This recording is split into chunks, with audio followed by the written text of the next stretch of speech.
Hi everyone, welcome to this third video of the skill series, जहां हम आज बात करेंगे डिसीजन मेकिंग स्किल के बारे में, या तो यूं कह लो कि डिसीजन मेकिंग एबिलिटी के बारे में। लाइफ में छोटे बड़े काफ़ी सारे डिसीजन ले रहे होते हैं, कॉन्शियसली भी और सबकॉन्शियसली भी।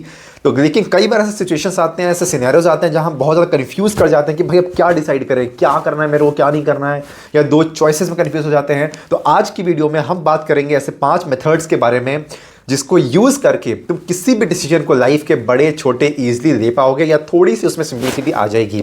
और इसमें से जो 5वां मेथड है वो मेरा थोड़ा पर्सनल मेथड है, जिसको मैं काफ़ी ज़्यादा यूज़ करता हूँ अपने लाइफ के कुछ डिसीजंस लेने के लिए।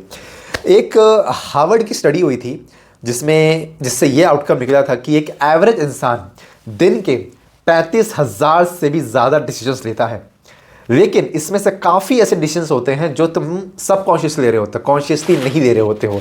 जैसे कि या तो ये तुम्हारे हैबिट्स का पार्ट होता है, या तो तुम इम्पल्सिवली ले रहे होते हो, या तो तुम किसी और के इन्फ्लुएंस में आके ले रहे होते हो। लेकिन कुछ डिसीजन ऐसे हम लाइफ के लेते हैं, करियर के, अपने हेल्थ के, अपने पार्टनर के, जो बहुत बड़े डिसीजंस होते हैं। जैसे कि कोई स्टूडेंट जब क्लास 10th में होता है, वो एक सबसे बड़ा डिसीजन लेता है अपना कि मुझे 11th में अब सब्जेक्ट कौन सा चूज़ करना है, कौन सा स्ट्रीम चूज़ करना है, साइंस लूँ, कॉमर्स लूँ, मैथ ले लूँ, या ह्यूमैनिटीज़ का स्टूडेंट बन जाऊँ, क्या चूज़ करूँ। जब वो 12th पास आउट करके किसी यूनिवर्सिटी में जाना होता है उसे, देन अगेन एक बड़ा डिसीजन कि भाई किस यूनिवर्सिटी में, किस कॉलेज में एडमिशन लेना है मुझे। अगर मैं किसी यूनिवर्सिटी में जा रहा हूँ तो उस यूनिवर्सिटी में कौन से कोर्स को मैं चूज़ करूँ जो कि मेरे करियर गोल को अलाइन कर रहा होगा।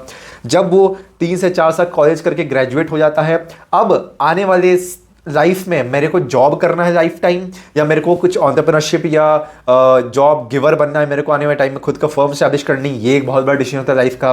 देन आपकी लाइफ का सबसे बड़ा डिसीजन आता है कि आने वाले 30 से 40, 50, 60 साल आप अपनी ज़िंदगी किस व्यक्ति के साथ व्यतीत कर रहे होगे, अपने लाइफ पार्टनर का डिसीजन। तो काफ़ी सारे डिसीजन बड़े बड़े ले रहे होते हैं, जहाँ हमें थोड़ा सा लॉजिकली सोचना होता है, थोड़ा सा कैलकुलेटिवली सोचना पड़ता है, और थोड़ा सा दिमाग लगा के सोचना होता है। ऐसे हम फ्रिक्वेंटली डिसीजन नहीं ले सकते हैं। तो बात करते हैं एक करके उन 5 मेथड्स के बारे में।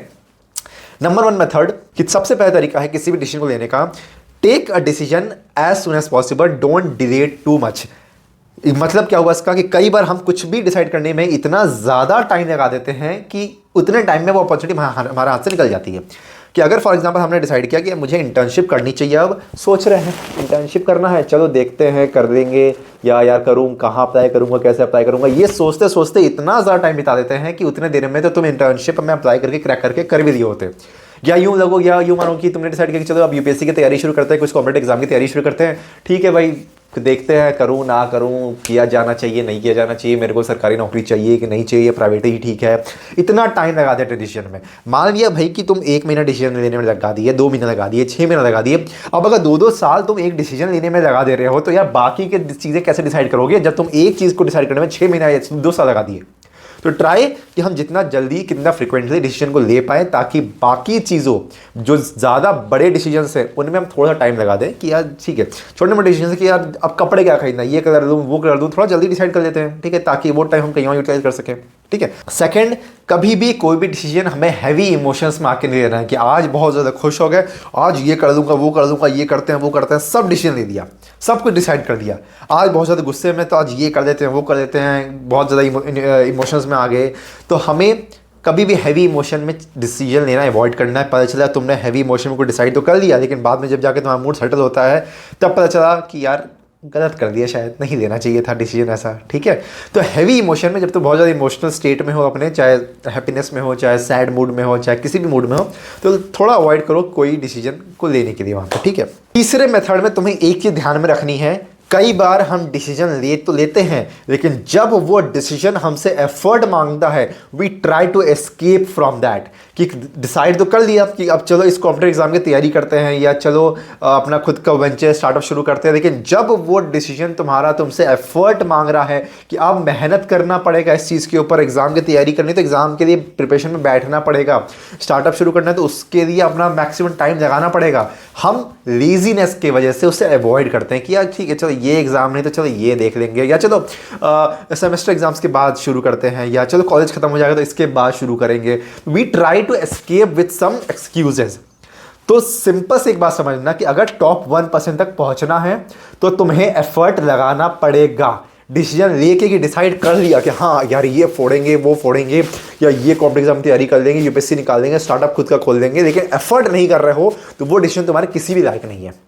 ठीक है, तो कभी भी एस्केप मत करना। अगर डिसाइड किया है तो प्लीज पुट योर एफर्ट जितना हो सके उस चीज के अंदर लगा दो। फोर्थ मेथड पे आते हैं, और ये मेथड तुम्हें हेल्प करेगा कि जब तुम्हारे पास दो ऑप्शन है, जैसे ऑप्शन ए है ऑप्शन बी है, इन दोनों में डिसाइड करना है कि अब क्या चूज करूं। अब ये मेथड तुम अपने एग्जामिनेशंस में मत लगाना कि एमसीक्यू क्वेश्चन है तो ए और बी में मैं क्या चूज करूं, बी सी डी में क्या चूज करूं, ये सेम मेथड लगा रहे हैं। या रेड टी शर्ट खरीदूं ब्लू टी शर्ट खरीदूं, इसमें भी तुमने सेम कॉन्सेप्ट लगा दिया। नहीं, ये चूज करना होता है जब तुम एक बड़े डिसीजन लेते हो कुछ लाइफ के या बिजनेस डिसीजन लेते हो, उस टाइम पे ये चीज वर्क करती है। जब भी तुम्हारे पास दो ऑप्शन है, option A and option B, तुम्हें करना क्या है, तुम्हें ऑप्शन ए के pros and cons list out कर देना है, ऑप्शन बी के भी pros and cons list out कर देना है। अब इन दोनों को हमें कंपेयर करना है वर्स्ट के सिनेरियो में, कि अगर मान लो ऑप्शन ए का जो वर्स्ट के सिनेरियो है, कि मान लो मैंने ऑप्शन ए चूज किया, अगर पॉजिटिव हुआ तो ये हो सकता है, अगर नेगेटिव हो गया तो ये इतना वर्स्ट हो सकता है। तो जो सबसे ज्यादा वर्स्ट है एज कंपेयर टू, अगर मान लो ऑप्शन ए का जो कौन है वो सबसे ज्यादा वर्स्ट आ रहा है as compare to option B के कौन, तो सबसे वर्स्ट हमें एलिमिनेट कर देना है, उसे तो मैं नहीं ही कर रहा। I will go to option B, जहां पे चांसेस ये हैं कि अगर चीज़ें नेगेटिव हो गई तो बहुत ज़्यादा वर्स्ट सिनेरियो नहीं होगा as compare to option A. तो जब भी तुम कंफ्यूज रहो दो ऑप्शन के बीच में, प्रोज एंड कॉन्स बनाओ उससे जैसे ही तुम प्रोज एंड कॉन्स बनाओगे तुमको खुद में एक एनालिसिस मिल जाएगा कि हाँ अब ये चुनना चाहिए मेरे को या ये चुनना चाहिए। बात करेंगे अब फिफ्थ मेथड के बारे में, कि जब भी मुझे अपने लाइफ के कुछ बड़े डिसीजन लेने होते हैं तो मैं क्या यूज़ करता हूँ, मैं क्या करता हूँ कि मैं उसे अपने लाइफ के गोल के पर्सपेक्टिव से चेक करता हूँ। अगर मैंने अपने लाइफ का एक गोल बनाया है कि मेरे को यहाँ तक पहुँचना है, तो आज जो मैं डिसीजन ले रहा हूँ क्या वो डिसीजन मेरे उस जर्नी में हर्डल बन सकती है, कोई ऑब्स्टिकल बन सकती है, या मेरा ये टाइम वेस्ट करेगी, मेरे को डिस्ट्रैक्ट करेगी, या some any kind of negative या हर्डलनेस क्रिएट कर सकती है क्या। अगर हाँ, I try to avoid that decision. लेकिन अगर वो डिसीजन मेरे लिए पॉजिटिव है, हो सकता है ये चीज़ अगर मैं डिसाइड करता हूँ करने का तो ये मेरे लिए कुछ एक्सपीरियंस ला के दे सकता है, मेरे कुछ कनेक्शन स्ट्रॉन्ग कर देगा, या मेरे लिए थोड़े कुछ लर्निंग्स दे देगा मेरे को जो मेरे उस जर्नी के लिए बहुत ज़्यादा हेल्पफुल है, तो I decide to take that decision. तो ये मैं काफ़ी ज़्यादा यूज़ करता हूँ कि जब भी डिसीजन लेना होता है बड़ा, तो मैं गोल्स को सामने रख के डिसाइड करता हूँ कि ये गोल है, यहाँ तक पहुँचने के लिए ये डिसीजन एक नेगेटिव इंपैक्ट क्रिएट करेगा या पॉजिटिव करेगा। अगर negative, I will eliminate it. If positive, I try to take that decision. So this was a video about decision making. I hope पसंद आया हो, थोड़ा भी अगर वैल्यूबल लगा हो तो please like it and subscribe the channel, क्योंकि I want to make this channel the only skill building channel that you will be needing to level up yourself, to make yourself a best skilled version of yourself into the next 3 to 4 years of your life. तो तब तक के लिए bye bye, take care, have a good day. मिलेंगे अगले video में एक नए सीरीज नए स्किल के साथ। So see you in the next video now.